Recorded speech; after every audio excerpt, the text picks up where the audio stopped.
Kamusta mga pari ko? Ito po yung lingkod, BD King Sports. Samahan niyo po ako para sa isang mabilisang update para sa ating Gilas Pilipinas, kung saan sila ngayon ay nasa bansang Saudi Arabia para sa kanilang kampanya for the FIBA Asia Cup 2025. At mamaya nga po ay muling magkakaroon ng tune-up game ang ating national basketball team Gilas Pilipinas laban sa koponan ng Jordan. At kung ating matatandaan, huli nating nakalaban itong Jordan national basketball team noong Asian Games kung saan tayo ay nanalo ng gold medal. At natapos din ang 61 years na sumpa para sa ating national basketball team, kung saan last pa tayo nanalo o nagkamit ng gintong medalya sa Asian Games ay noon pang 1962. At mamaya nga po maghaharap ang Jordan National Basketball Team at Gilas Pilipinas para sa isang friendly game.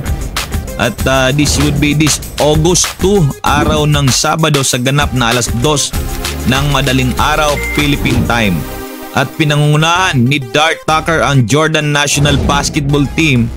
At ayon sa report, hindi makakalaro para sa Jordan ang kanilang naturalized player at TNT tropang 5G resident import na si Rondae Hollis Jefferson.